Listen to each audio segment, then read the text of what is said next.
Right. Rajat ಪರ ವಕೀಲರು ಜಾಮೀನು ಅರ್ಜಿಯನ್ನ ಸಲ್ಲಿಕೆ ಮಾಡಿದ್ದಾರೆ. ಸಂದೇಶ್ ನಮ್ಮ ಪ್ರತಿನಿಧಿ ಮಾಹಿತಿಯನ್ನ ನೀಡ್ತಾ ಇದ್ರು. ನಾಳೆಗೆ ಜಾಮೀನು ಅರ್ಜಿಯ ವಿಚಾರಣೆ ಮುಂದೂಡಿಕೆಯಾಗಿದೆ. ನ್ಯಾಯಾಂಗ ಬಂಧನಕ್ಕೆ ಕೋರ್ಟ್ ಒಪ್ಪಿಸ್ತಾ ಇದ್ದ ಹಾಗೆ ರಜತ್ ಕಿಶನ್ ವಕೀಲರ ಕಡೆಯಿಂದ ಜಾಮೀನು ಅರ್ಜಿಯೂ ಕೂಡ ಸಲ್ಲಿಕೆಯಾಗಿದೆ. ಆ ಜಾಮೀನು ಅರ್ಜಿ ವಿಚಾರಣೆಯನ್ನ ಕೋರ್ಟ್ ನಾಳೆಗೆ ಮುಂದೂಡಿಕೆ ಮಾಡಿದೆ. ಡೀಟೇಲ್ಸ್ ನ ಸಂದೇಶ್ ನೀಡ್ತಾ ಇದ್ರು. ಸಂದೇಶ್, ನೀವು ಉಲ್ಲೇಖ ಮಾಡ್ತಾ ಇದ್ರಿ, ಈಗ ಜಾಮೀನು ಅರ್ಜಿಯೂ ಕೂಡ ಸಲ್ಲಿಕೆ ಆಗಾಯ್ತು, ಬಟ್ ಅದು ಮುಂದೂಡಿಕೆಯಾಗಿದೆ. ಏನಾಗಬಹುದು ಅಂತ ಹೇಳಿ ಈ ಕೇಸ್ನಲ್ಲಿ?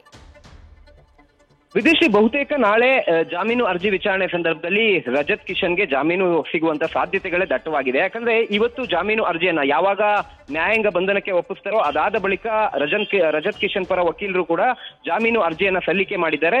ಜಾಮೀನು ಅರ್ಜಿ ವಿಚಾರಣೆ ನಾಳೆಗೆ ಮುಂದೂಡಿಕೆ ಆಗಿದೆ. ಅಂದ್ರೆ ಸಾಕಷ್ಟು ಮನವಿ ಮಾಡ್ಕೊಂಡ್ರು ಕೂಡ ರಜತ್ ಕಿಶನ್ ಪರ ವಕೀಲರು ಇವತ್ತೇ ಜಾಮೀನು ಅರ್ಜಿ ವಿಚಾರಣೆ ಮಾಡಿ ಅಂದ್ರೂ ಕೂಡ ನ್ಯಾಯಾಧೀಶರು ನಾಳೆ ಅರ್ಜಿ ವಿಚಾರಣೆಯನ್ನ ಮಾಡ್ತೀವಿ ಅಂತ ಹೇಳಿರೋದ್ರಿಂದ ನಾಳೆ ಅರ್ಜಿ ವಿಚಾರಣೆಯನ್ನ ಮಾಡಿದಂತ ಸಂದರ್ಭದಲ್ಲಿ NBW ಇಲ್ಲಿ ನಾನ್ ಬೇಲಬಲ್ ವಾರೆಂಟ್ ಆಗಿದ್ರಿಂದ ಮೊದಲನೇ ಹಿಯರಿಗೆ ಅಪಿಯರ್ ಆಗಿಲ್ಲ. ಅದಕ್ಕೆ ಸರಿಯಾದ ರೀಸನ್ಸ್ ಅನ್ನ ಕೂಡ ಈಗಾಗಲೇ ಜಾಮೀನು ಅರ್ಜಿ ಸಲ್ಲಿಕೆ ಮಾಡಿದಂತ ಸಂದರ್ಭದಲ್ಲಿ ನೀಡಿರೋದ್ರಿಂದ ನಾಳೆ ಬಹುತೇಕ ಜಾಮೀನು ಮಂಜೂರಾಗುವಂತ ಸಾಧ್ಯತೆಗಳು ದಟ್ಟವಾಗಿದೆ. ವಿಜಯಶ್ರೀ, ಥ್ಯಾಂಕ್ ಯು ಸಂದೇಶ್ ತಮ್ಮೆಲ್ಲ ಡೀಟೇಲ್ಸ್ಗೆ.